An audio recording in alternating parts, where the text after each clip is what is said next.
Assalamualaikum warahmatullahi wabarakatuh. Bertemu lagi di channel kesayangan kita, Warisane Mbah Kakung. Pada kesempatan kali ini saya akan kembali menceritakan cerita horor dengan judul Pengalaman Serem PKL di Rumah Sakit. Cerita ini diambil dari sebuah tweet horor dari akun media sosial Twitter dengan akun Twitter @cerita_setan. Bagi teman-teman yang ingin membaca ceritanya bisa di follow Twitternya, dan jangan lupa juga di follow Twitternya Warisannya Mbah Kakung.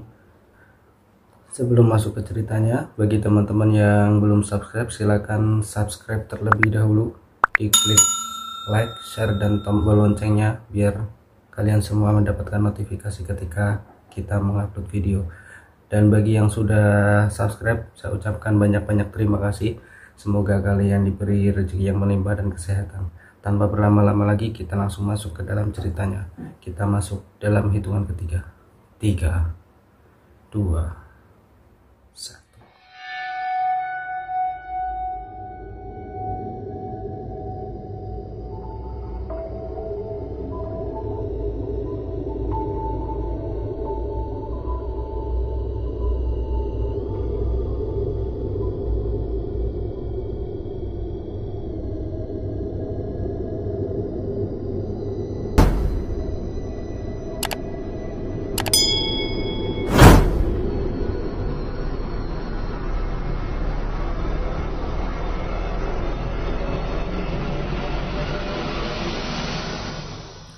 Cerita ini dari sudut pandang si narasumber ya, tapi udah disamarkan namanya. Sebelumnya, bagi yang tahu lokasinya mohon untuk disimpan sendiri aja. Langsung saja, hari yang dinanti tiba.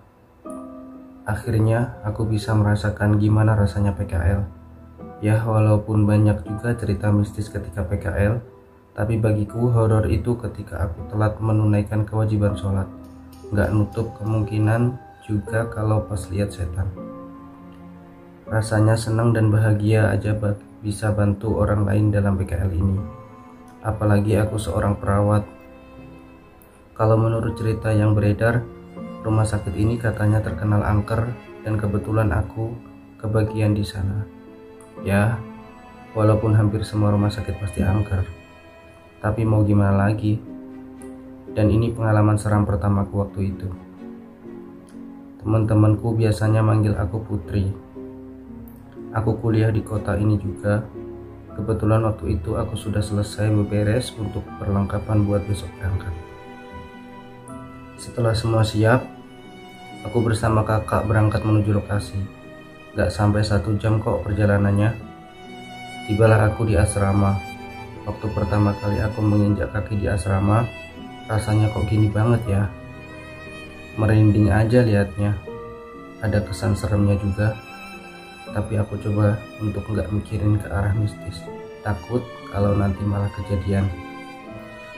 Singkat cerita, setelah memasuki minggu pertama masa PKL, kebetulan nih aku kebagian shift malam. Dan waktu itu rekan shiftku ditemani sama 3 orang laki-laki dan 3 teman perempuan. Namanya Dian, Sasa, dan Mega. Nah, aku lupa jam berapa, tapi malam itu aku jaga di bagian depan atau resepsionis salah satu bangsal bersama 1 laki-laki namanya Agus. Dan teman-teman yang lain sedang muter bangsal buat ngecek satu persatu pasien. Semakin malam karena juga sepi, kok mendadak suasana jadi tegang mencekam gini ya. Tapi untungnya Agus berinisiatif buat ngajak ngobrol, jadi agak tenang walaupun masih merinding. Tapi begonya Agus, kenapa dia malah nanyain yang menurutku malah bikin suasana tambah serem. Bayangin aja, dia tiba-tiba nanya gini, "Put, dengar suara orang ketawa nggak?" Kayak suaranya tuh di ruangan sebelah, tanya Agus. Ya siapa yang nggak kesel kan? Suasana lagi kayak gini, si Agus malah bikin suasana tambah serem. Emang nggak peka tuh cowok. Sebenarnya aku juga dengar suara itu, tapi aku emang sengaja jawab gak denger biar Agus gak nanya lagi. Malah ngadi-ngadi nih bocah. Dia nanya lagi kalau ada bau melati. Nah kan emang bener-bener nih si Agus Gak lama tiba-tiba ada suara manggil Agus. Ternyata Roni yang manggil. Agus pun langsung pergi. Sekarang aku sendiri di depan. Bayangin aja gak ada siapa-siapa. Pak Satpam yang biasa jaga di dalam pun juga gak ada. Gak tahu kemana. 10 menit kemudian, kok dari arah koridor aku kayak denger langkah kaki. Dan itu gak cuma sepasang, tapi kayak ramai orang gitu. Pas aku tunggu-tunggu kok gak sampai-sampai nih orang. Aku tengok nih ke arah suara dan ternyata gak ada apapun dan siapapun. Mulailah ketakutan. Pokoknya campur aduk gitu rasanya, keringet dingin, gemeter, dan kakiku gak mau berhenti gerak. Kayak tremor gitu. Pas posisi kayak gitu, apesnya lagi, aku harus ganti pembalut. Pokoknya malam itu aku sial banget. Intinya aku doa aja sebisaku. Aku jalan sempet ke toilet yang deket dan langsung ganti pembalut. Nah, ini kejadian paling serem kalau menurutku. Ketika aku selesai ganti dan pembalut udah aku kemas sedemikian rupa biar ketutup rapat, terus aku buang ke tong sampah. Nah, pas lagi cuci tangan di wastafel, otomatis kan kalau ada cermin pasti ngaca dulu. Gluduk, seret. Tahu nggak suara apa itu? Itu suara bak sampah jatuh dan pembalutku kebuka. Dan di sana dengan jelas banget aku lihat ada sosok perempuan pakai baju putih. Mukanya pucat banget, rambutnya panjang dan ngesot sedang jilatin. Padahal itu udah aku bersihin. Serem lagi. Pas dia udah selesai jilatin gitu, perempuan itu langsung natap ke arahku. Aku benar-benar gak bisa gerak waktu itu. Kayak tubuhku tuh nge-freeze.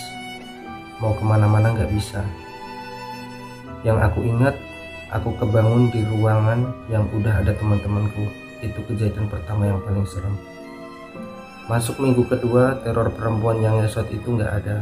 Tapi ada yang serem juga. Kali ini aku lagi sama Sasa, kejadian juga di malam hari. Waktu itu aku sama Sasa lagi muter bangsal sama ngecek pasien. Kebetulan rumah sakit ini lumayan luas, jadi ya lumayan capek sih. Nah, pas kita jalan ke lorong atau koridor, setelah keluar dari ruangan pasien, kok tiba-tiba aku kayak nyium bau melati lagi. Merinding nih. Terus aku nanya ke Sasa, kalau dia juga nyium apa enggak, dan ternyata juga nyium. Kita saling natap, larut dalam pikiran masing-masing.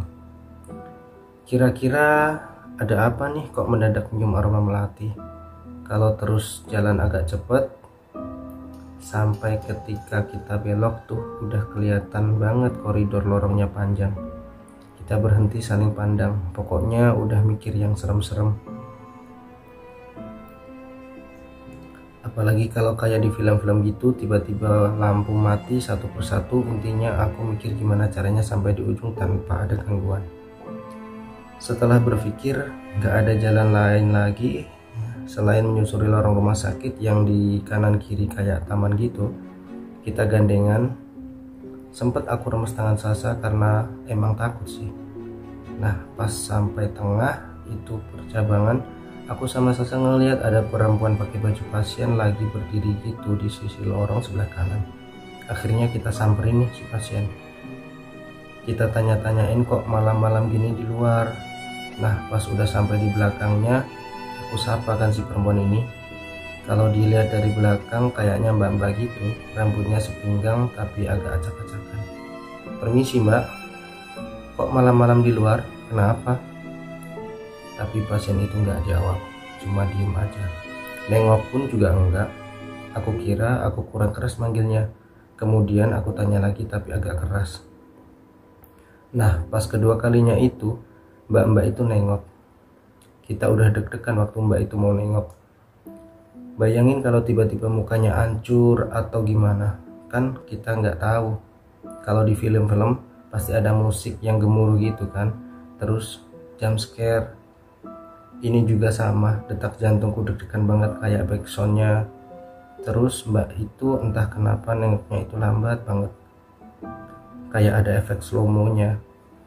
Pas udah sepenuhnya nengok, alhamdulillah nggak ada yang aneh, cuman kok pucet aja mukanya.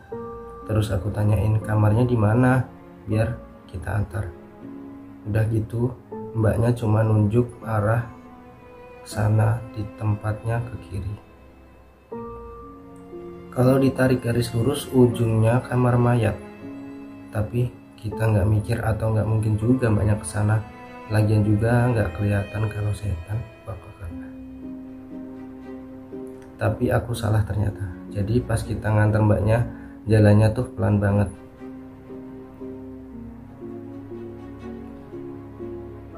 Jadi pas kita ngikutin di belakang juga nunggu lama. Kita terus jalan ngikutin mbaknya, tapi kenapa mbaknya nggak berhenti? Padahal kita ngelewatin beberapa kamar. Udah mulai mikir yang aneh-aneh nih. Apa benar ini mau ke kamar mayat? Ternyata bener, gila. Si Sasa udah mulai mau nangis tuh. Kelihatan banget matanya yang udah berkaca-kaca. Nah nggak lama juga dari depan tuh kayak ada yang naik sepeda rumah sakit. Ternyata si Agus sama Roni lagi muter juga. Di situ kita mulai lega, ada teman akhirnya. Tapi anehnya mereka tuh kayak ketakutan. Jadi nyelonong aja, nggak manggil atau gimana. Yang bikin aku sama Sasha jadi tambah takut. Nah pas pandanganku ngikutin mereka nyolong pakai sepeda gitu, aku lihat banget mukanya tegang kayak dikejar setan. Pokoknya mencekam banget malam itu. Tiba-tiba aku sama Sasha nggak sengaja nabrak mbak yang ada di depan kita. Bruk. Spontan dong, aku sama Sasha minta maaf. Tapi di sini kita nemuin kejanggalan lagi. Ketika aku dan Sasha nabrak itu, aku benar-benar yakin banget kalau aku nyium aroma busuk. Aku yakin kalau kalian pasti langsung refleks kalau mendadak nyium bau busuk itu, antara kamu nutup hidung atau malah mengendus-ngendus nyari asalnya di mana. Bener kan? Nah, aku juga gitu. Tapi nyengat banget itu, sumpah. Kayak aroma busuk itu ada tepat di depan kita. Kita saling pandang tapi sama-sama nutup hidung. Jadi posisinya kita itu di belakang mbaknya persis. Nggak lama mbaknya ketawa-tawa, itu manja-manja gimana gitu. Kayak dia tahu kalau kita lagi keganggu sama bau itu. Kita mundur pelan-pelan. Aku udah ngerasa nggak bener nih. Pas aku punya pikiran kayak gitu, mbaknya nengok. Bener-bener nengok tapi badannya nggak ikut gerak. Cuman kepalanya aja yang berputar ke belakang. Astagfirullah. Sasa ngucap istighfar tapi kenceng banget. Nah sialnya Sasa langsung pingsan. Di situ aku udah nggak tahu lagi mau gimana. Yang jelas pertemanan kita lagi diuji. Aku ninggalin Sasa sendiri buat minta tolong ke teman-teman yang lain. Tahu nggak cerita selanjutnya? Masih inget Agus sama Roni naik sepeda? Aku mau ketawa takut dosa, tapi yang emang kenyataannya kayak gitu. Mereka juga pingsan di lorong, kayaknya mereka tabrakan gitu terus jatuh semua. Aku bangunin mereka, untung aja mereka terus sadar. Aku ceritain kejadian barusan, tapi karena masih dirundung ketakutan, mereka nggak berani. Akhirnya kami minta tolong sama Pak Satpam. Sebut aja namanya Pak Basuki. Beliau udah lama kerja di rumah sakit ini. Dan cerita tentang suster ngesot dan perempuan yang aku temui tadi juga memang ada.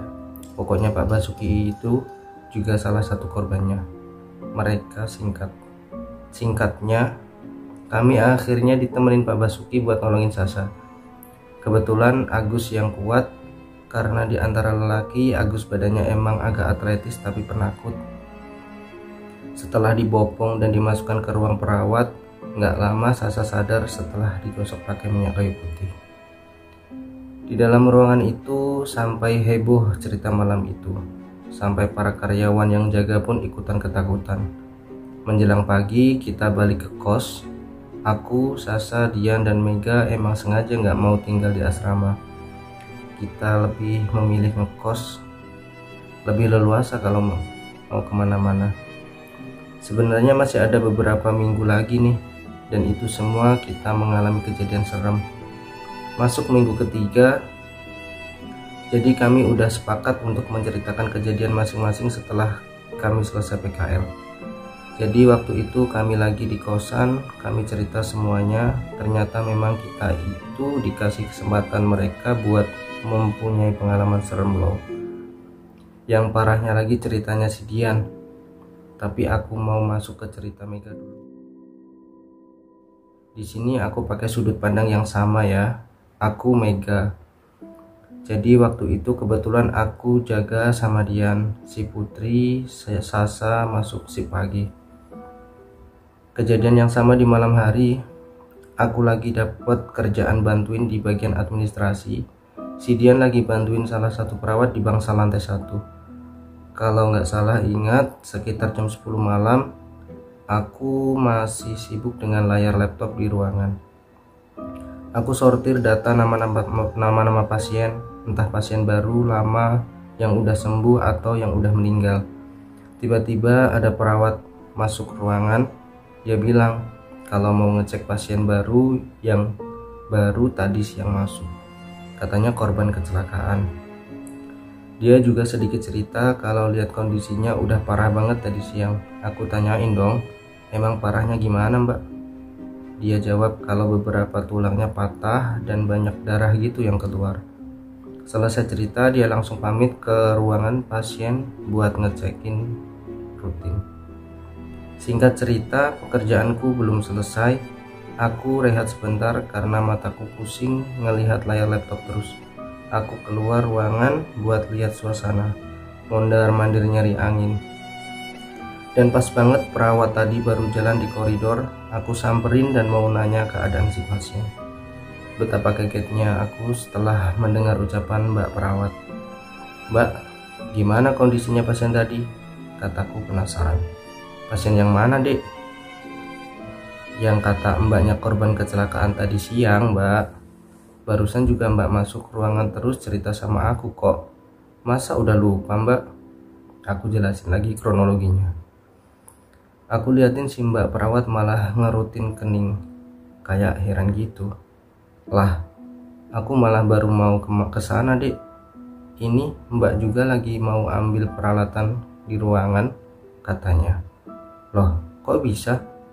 Lah terus tadi yang ngobrol sama aku siapa? Aku gemeremeng atau gumam sendiri. Sekarang aku yang jadi parno sendiri. Gimana enggak? Orang tadi aku ngobrol sama si mbaknya kok. Masa iya aku ngobrol sama setan perawat sih? Sambil batin gitu.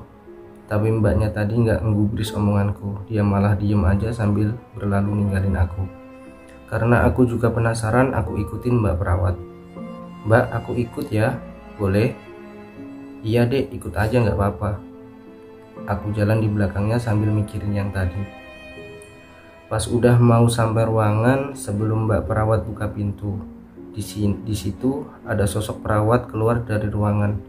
Tapi dia nggak buka pintu alias nembus. Dan anehnya, mbak perawat nggak lihat sosok itu.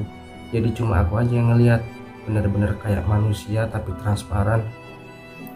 Karena saking fokus ngeliatin sosok itu malah nengok sambil senyum. Spontan aku takbir Allahu Akbar. Sebelumnya aku jelasin dulu sedikit tentangku ya. Jadi emang dari kecil aku ini udah bisa ngelihat makhluk gaib.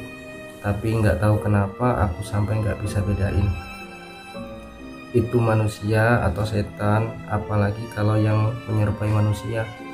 Makanya aku nggak pernah takut kalau ketemu setan. Bentar, kejadiannya nggak itu juga. Ada satu kejadian lagi yang bikin aku sedih, yaitu ketemu sama Corin, salah satu pasien. Ceritanya gini, di hari yang berbeda, waktu selesai dari toilet, aku keluar jalan lewatin lorong rumah sakit. Siang itu emang lagi banyak orang yang lalu lalang. Saking banyaknya sampai penuh dan sesak, karena yang lewat nggak hanya manusia, tapi setan juga beraktivitas. Banyak banget setan yang compang-camping, bau amis, busuk jadi satu. Tapi karena aku hafal satu amalan yang bisa menangkal baunya, jadi aku aman, nggak keganggu. Nah, aku lihat tuh ada sosok bapak-bapak lagi berdiri di depan ruangan pasien. Mungkin umuran 45-an. Kalau dilihat-lihat bukan manusia. Kenapa aku bisa nebak seperti itu? Karena aku butuh waktu untuk mastiin kalau dia benar-benar bukan manusia. Dan karena aku juga orang yang gak terlalu kepo sama urusan orang lain, aku gak ngubris. Tapi bapak itu malah ngikutin aku terus. Setelah yakin aman dan sepi, aku baca beberapa surat buat nyatuin frekuensi.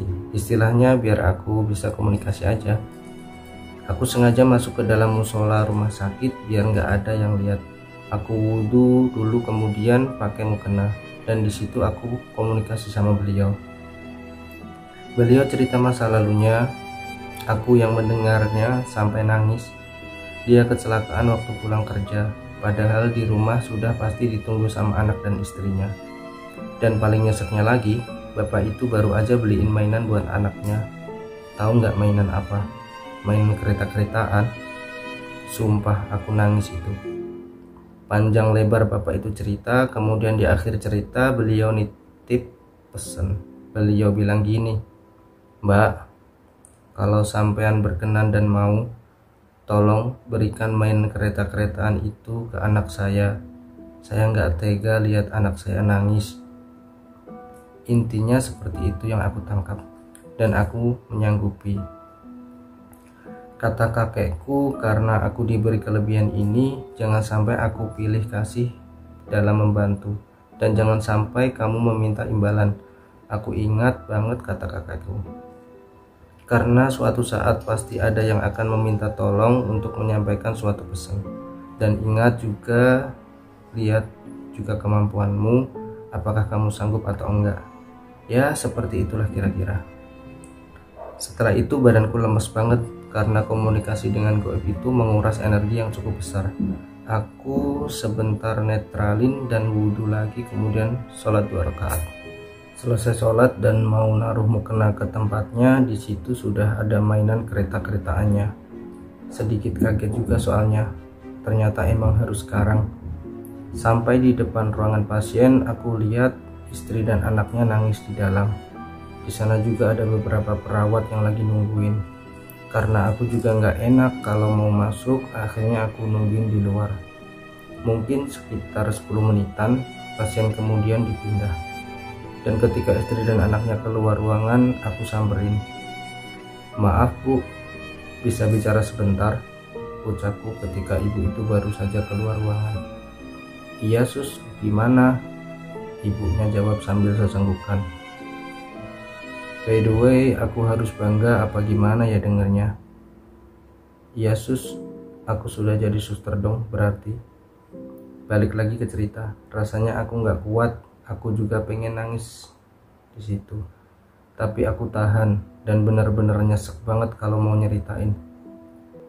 Karena aku juga udah janji sama almarhum, akhirnya saat itu juga aku ceritakan semuanya. Kita duduk di kursi memanjang depan loket pembayaran. Beberapa orang lalu lalang dan suara speaker di beberapa sudut sana juga berbunyi sambil memanggil satu persatu nama antrian. Dan di akhir cerita aku berikan mainan itu kepada istrinya. Kalau ini adalah mainan yang almarhum beli sebelum kecelakaan, yang nantinya mau diberikan untuk anaknya. Betapa sedihnya ibu itu sampai aku dipeluk dan berkali-kali mengucap banyak terima kasih. Sampai si ibu juga beberapa kali menanyakan sosok suaminya, apakah dia masih di sini atau enggak. Dan aku jawab kalau beliau sekarang lagi berdiri di ujung batas antara koridor dan ruangan, sekarang kita duduk di sini. Dan kata-kata terakhir yang diucap oleh almarhum untuk istrinya adalah, "Bu, maafin Bapak kalau selama Bapak hidup bersama selalu merepotkan dan menyusahkan. Bapak titip Dito, jaga Dito baik-baik dan ikhlaskan Bapak." Bisa bayangin kan setelah itu gimana ibunya? Aku nggak mau mendeskripsikan dengan detail, biar kalian yang membayangkan. Aku udah terlalu nyesek buat nulisnya. Semoga semua orang yang ada di luaran sana bisa saling menyayangi seseorang yang dicintainya. Jangan sia-siakan dia, apalagi orang tua. Bagaimana orang tua kita banting tulang mencari nafkah dengan susah payah, dan kembali lagi itu juga buat istri dan anaknya, buat makan minum sehari-hari, sekolah dan lain sebagainya. Karena kelak kita juga bakal menjadi orang tua. Mohon dipahami. Ya segitu dulu ceritaku kali ini. Aku lanjut besok di kisahnya Sasa dan Dian. Makasih buat para pembaca yang mau baca tulisan ini. Terima kasih.